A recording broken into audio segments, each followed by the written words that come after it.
ప్రభుత్వం చేసే తప్పిదాలను ఎత్తిచూపేదే జర్నలిజం అని ఎమ్మెల్యే రఘునందన్ రావు కొనియాడారు. సమాజంలో ప్రతిపక్ష పాత్రను జర్నలిస్టులు పోషించాలని ఆయన సూచించారు. తెలంగాణ జర్నలిస్ట్ యూనియన్ డైరీ ఆవిష్కరణలో ఆయన ముఖ్య అతిథిగా హాజరై మాట్లాడారు. 1995లో నేను ఈనాడులో జర్నలిస్ట్ మిత్రులు ప్రజాస్వామ్యంలో అందరికంటే గొప్ప పాత్ర పోషించాల్సింది ఎవరంటే జర్నలిస్ట్ మిత్రులు. ప్రజాస్వామ్యం పరిడవిల్లాలంటే పత్రికలు బాగుండాలి, మా జర్నలిస్ట్ మిత్రులు బాగుండాలి. మేము 1995లో నేను ఈనాడులో జర్నలిస్ట్ గా ప్రారంభించినప్పుడు నా లైఫ్ నేను ఇప్పటిలాగానైతే లేదు, దయచేసి ఏమనుకోవద్దు. ఇప్పుడున్న జర్నలిస్ట్ మిత్రులు ఇప్పుడు మా కృష్ణమూర్తి గారు కూర్చున్నట్టు మంచిగా కాలు మీద కాలేసుకుని కూర్చుంది. నేను ఆఫ్టర్ ఆల్ ఒక చిన్న స్ట్రింగర్ ని. నేను మండల పరిషత్ మీటింగ్ లకు పోతే మంత్రి వచ్చిందంటే లేచి నమస్తే పెడతారు మన జర్నలిస్టులు. మేము అప్పుడు గట్లే కాలు మీద కాలేసుకొని కూర్చుంది. తీటుంటే వాడే వస్తాడు, వాడే దగ్గరకు వచ్చి నమస్తే పెడతాడని అంత ధైర్యంగా ఉన్నాం మేము. 95లో అప్పుడు యోధులు మంత్రులు. ఇప్పుడు ఉన్న వాళ్ళంతా బుడుబుక్కలేసాలు వేస్తారు, కానీ అప్పుడున్న మంత్రులకి కొంత విలువ తెలుసు, కొంత తెలిసిన వాళ్ళు మంత్రులు కొందరు.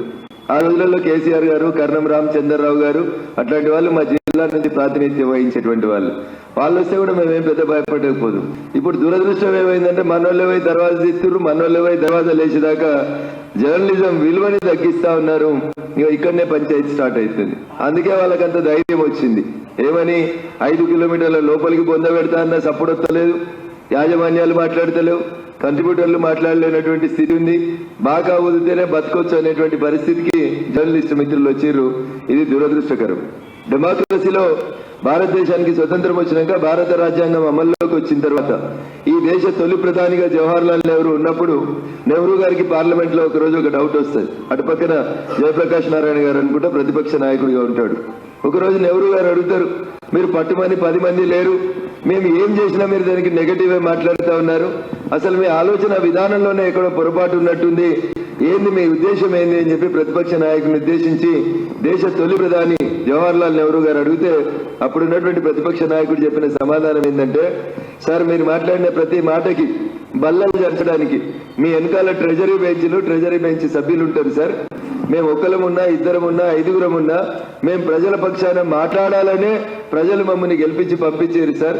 ప్రతిపక్షం అంటే పాలక పక్షానికి అద్దం లాంటిది. మీరు చేసేటువంటి ప్రతి తప్పుని ఎత్తి చూపించడమే మా బాధ్యత, కాబట్టి మేము మా పాత్రను ఆ దిశగా పోషిస్తున్నామని చెప్పి ఆ రోజు తొలి లోక్సభలో జరిగినటువంటి సంభాషణలో ఇప్పుడున్నట్టున్నది. ఇప్పుడు స్పీకర్ కట్టంటే కట్టు, పట్టంటే పట్టు, కూర్చోంటే కూర్చోవాలి.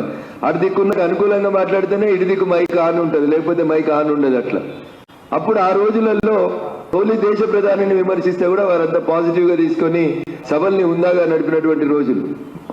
ఇవాళ ఆ పాత్ర ఈ రాష్ట్రంలో దురదృష్టకరం. ప్రతిపక్షం పోషించ